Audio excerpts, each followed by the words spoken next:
सब पाने वाले, चमक तुझसे पाते हैं सब पाने वाले, और मेरा दिल भी चमका दे चमकाने वाले। क्या बात है। आज এই কনফারেন্স সুফিয়ে মিল্লাত শাহ আলহাজ আব্দুর রহমান খান তিনার উপলক্ষ করে এই মাহফিলকে আয়োজন করা আছে।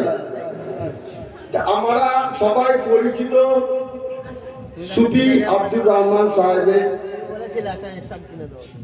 সুফি অর্থে, সুফি শব্দের অর্থ হচ্ছে চুপ থাকা, কম কথা বলে যে তাকে সুফি বলা হয়।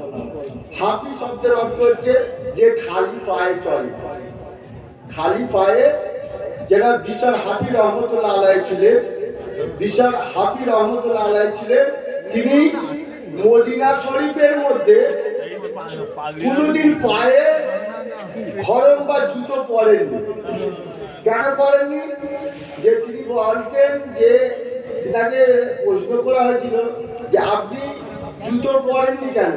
বলছি কেন জুতো পরেনি? যে আমার রসুল এই পথে হেঁটেছে, তিনার কদমে আমার জুতো পরে যাবে, এটা তিনার অসম্মান। সম্মানের জন্য এটা হচ্ছে তাজিম।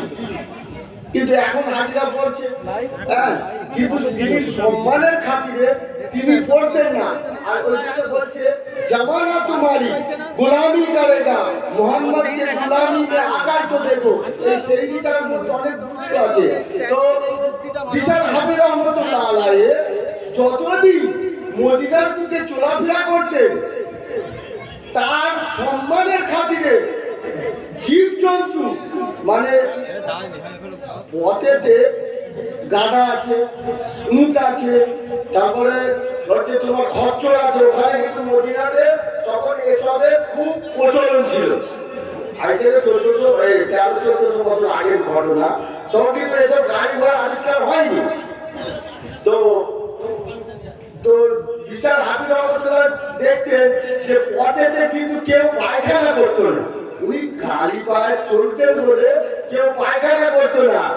তো যখন উনি ইন্তেকাল করলেন, তখন দেখতে উলিতে গুলিতে যে মুখের পায়খানা, গাড়ার পায়খানা, তখন বলছে কি ব্যাপার, এতদিন তো রাতে পায়খানা দেখা যায়নি, পায়খানা দেখা যাচ্ছে, মানে কিছু একটা ব্যাপার আছে। তারপরে সংবাদ আসলো যে বিশাল হাফি রহমতুল্লাহ আলাইহি ইন্তেকাল করেছে। তার সম্মান কে দিল? সম্মান কে দিল? তাদের জ্ঞান তো গাধাগুলোর কি জ্ঞান আছে?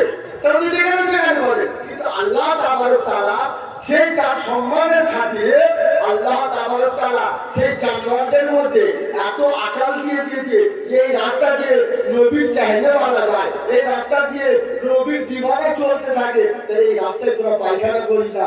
যে মদিনা শরীফের বাইরে পায়খানা করিস তো, কিন্তু সেই রাস্তাঘাট করে। ওই জন্য বলছে জামানা তোমারি গোলামি করেগা মোহাম্মদ কে গোলামি মে আকার তো দেখো। मोहम्मद के গোলামি মে আকার তো দেখো। আল্লাহ রাসূল সাল্লাল্লাহু আলাইহি সাল্লামের যে গোলামি করেছে, যে পায়রবি করেছে, আল্লাহ তাকে সম্মান দিয়েছে, তার জন্য অনেক মানে সুযোগ সুবিধাও করে দিয়েছে। ওই জন্য যত আল্লাহর ওলিগণ এসেছে তারা কিন্তু নিজের চর্চা করেনি। আল্লাহ তাবারক তাআলা কোরআনের আমি একটি আয়াত পড়েছি ছোট, ফাজকুরুনি আজকুরুকুম ওয়াশকুরুলি ওয়ালা তাকফুরুন। আল্লাহ তাবারক তাআলা আল্লাহ বলছেন কোরআনে, যদি বান্দা আমার জিকির করে, বান্দা আমার প্রশংসা করে, আমিও তার জিকিরও প্রশংসা করব। আল্লাহর জিকির প্রশংসা কেমন হয়? আল্লাহ কি আমাদের শুনে শুনে প্রশংসা করবে? না। আমরা ওলি আল্লাহদের বলো, আমরা যত ওলি আল্লাহ গৌস কুতুব যারা এসেছে তাদের প্রশংসা আমরা করি। আল্লাহ আমাদের জবানকে দিয়েছে। গরু ছাগল এত সুন্দর করে বলতে পারে না। আল্লাহ তাবারক তাআলা মানুষকে কত সুন্দর জবান দিয়েছে, যে যে কোনো ভাষা শিখতে পারে, যে কোনো বুলি বলতে পারে। আল্লাহ তাবারক তাআলা এত কণ্ঠ কোনো